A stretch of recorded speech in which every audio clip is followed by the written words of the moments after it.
हम फलानी जगह ऐसा घर देख के आए हैं। हर कोई अपनी अपनी भाषा में बात होती है। इनकी जो भाषा है एक दूसरे को बताने की, ये नाच करके, नृत्य करके।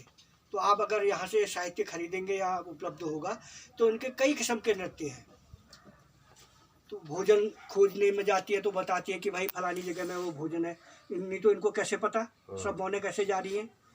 तो एक जाती है वहाँ से खुशबू लेके आती है अपने शरीर में, वो फिर घर में आके नृत्य करके बताती है साथ वालों को। वैसे ही घर खोजने में भी आके जब ये छत्ते में आई तो छत्ते के बीचों बीच आके या तो ऐसा आकार बनाएंगी या गोलाकार बनाएंगी या त्रिभुजकार बनाएंगी कि हम इस दिशा में इतनी दूरी में ऐसा घर देख के आए हैं। फिर उनकी आपसी मीटिंग हुई कि नहीं अब ठीक है, उनका समय हो गया, इसमें से स्वार्म होना है। तो वो उसके साथ नई रानी, पुरानी रानी, हमेशा जो स्वार्म होगा वो पुरानी रानी जाएगी, नई उसको उस घर में रहेगी। पुरानी रानी नए घर। अब जहाँ घर देखा है वहाँ जाना है उन्होंने। अब यहाँ से बक्से से तो निकली हो, पहले कहीं आसपास के पेड़ों पे 10 मिनट 15 मिनट अधिक से अधिक बैठ गई तो आधा घंटा, नहीं तो बैठती नहीं है। वो तभी होगा जब देर हो गई, शाम हो गई, मौसम अच्छा नहीं है, तब रुक जाएंगी वो। और नहीं तो ये 10 मिनट से ज़्यादा बैठेगी नहीं। उस 10 मिनट में हम क्या करते हैं, जब हमने देखा कि बक्से से मौन उड़ गई, यहाँ बैठ गई, तो हम उसको इसमें पकड़ लेते हैं। तो ये एक तो आसान तरीका ये है इसका कि हमने ये बैठी है पेड़ पे जैसे, तो हम इसको पूरा खोल लेते हैं और ऐसे करके धीरे धीरे धीरे धीरे इसको एक लास्ट में हमको एक झटका देना पड़ता है, क्योंकि उनकी पकड़ तने पर रहती है सब। जैसे ही झटका देंगे तो पूरे का पूरा झुंड इसके अंदर घुस गया तो हमने धीरे से इसको ऐसे बंद कर दिया। इसके अंदर मौन आ गई। अभी बाहर भी बची हैं, सब उड़ी इसमें नहीं आई, तो हम इसको धीरे से उल्टा कर देते हैं।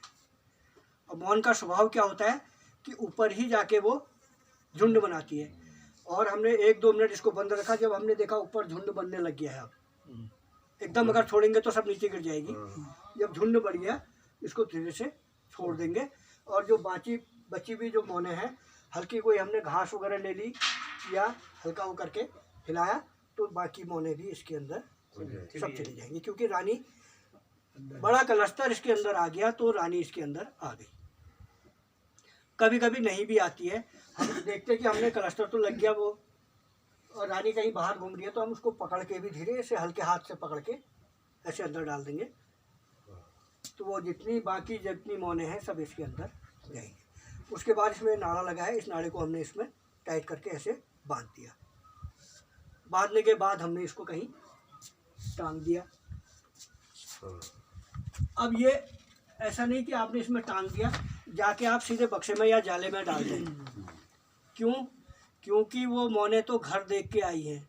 आपने जाते ही अगर उसको बक्से में या जाले में आपने डाला तो वहाँ से निकल के चले जाएगी वहीं जहाँ वो घर देख के आई है। अच्छा। तो ये आपने 2-3 घंटे इसमें बंद रखना है ताकि वो उस जगह को भूल जाएं जहाँ उन्होंने घर देखा है।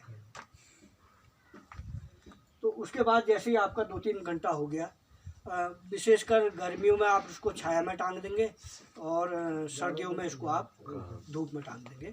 ज़्यादा गर्मी है तो हम इसको हल्के पानी के छींटे भी दे सकते हैं, क्योंकि जब मधुमक्खी घर से घर छोड़ के जाती है तो अपने साथ राशन पानी खा के टाइट होके जाती है, शहद खा के। क्या है? हाँ, और अगर ये बंद है, गर्मी में है, तो ये सफोकेशन से सब मौने मर भी सकती है, क्योंकि उनके अंदर हीट है, गर्मी है।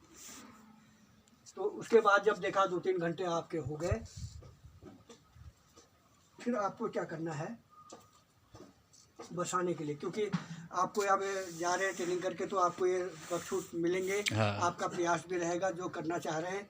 तो उसमें आपने अगर मोम शीट है आपके पास,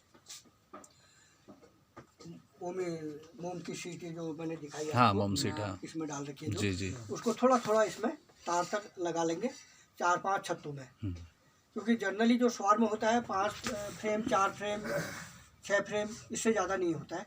कभी कभी जो घर छूट होगा, जो घर छोड़ के जा रहा है, तो वो पूरा ज़्यादा हो सकता है। स्वार्म में क्या होता है 5-6 फ्रेम से ज़्यादा नहीं होता है। तो 4 फ्रेमों में आपने शीट लगाई और बक्से के अंदर डाल दी। जैसे ये बक्सा है आपका जी।